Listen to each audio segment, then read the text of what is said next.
2015 для «Алроса» простым не был. Весь год слабый спрос на алмазы и кризис бриллиантовой отрасли. Но отчетность группы компаний положительная. Акционеры довольны. В минувшем году у «Алроса» выросла чистая прибыль, выручка и объемы добычи.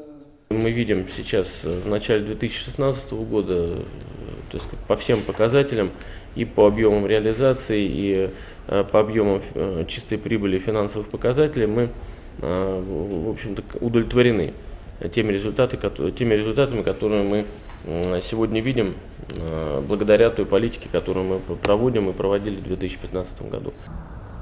Устойчивое финансовое положение компании подтверждается размером дивидендов. В этом году «Алроса» выплатит на каждую акцию по 2 рубля и 9 копеек. Всего 15 миллиардов рублей. Это на 40% больше, чем в прошлом году. Выплат таких дивидендов компании, собственно, по плечу, и она их, скажем так, с удовольствием платит. Потому что понимает, что акционеры именно этого и ждут от компании – высоких дивидендов.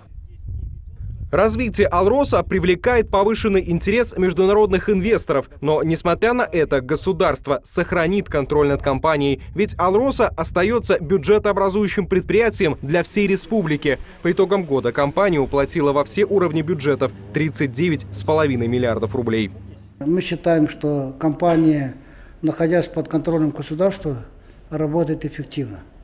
Это явно видно с учетом той ситуации, которая слагалась в 2015 году, когда ушли из сложностей. Это мы видели еще в кризисе 2009 года, и мы склонны к тому, что все-таки приватизация ради приватизации не должна происходить, а с учетом интересов и самого государства. В 2016-м «Алроса» продолжит развитие согласно действующей стратегии. В приоритете концентрация на алмазодобыче и реализация социально ответственной политики. На медицину, жилье, образование и другие сферы в 2015-м компания потратила 11 миллиардов рублей. Расходы снижать не будут. Все, что касается социальной сферы, вы видите, достраивается университет, вы видите, что сейчас продолжается программа по сносу ветхого жилья и строительству новых, которое идет также в рамках нашего сотрудничества с республикой в этом направлении. То есть все эти программы не заброшены, все они идут. В следующем году много юбилейных дат. К этим юбилейным датам тоже масса мероприятий, связанных с улучшением условий труда и жизни наших сотрудников и жителей наших городов.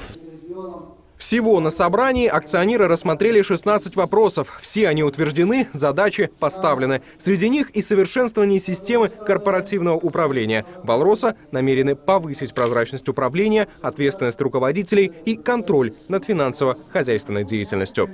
Александр Шершуков, Артур Голиков, Роман Ларин. Телеканал «Алмазный край».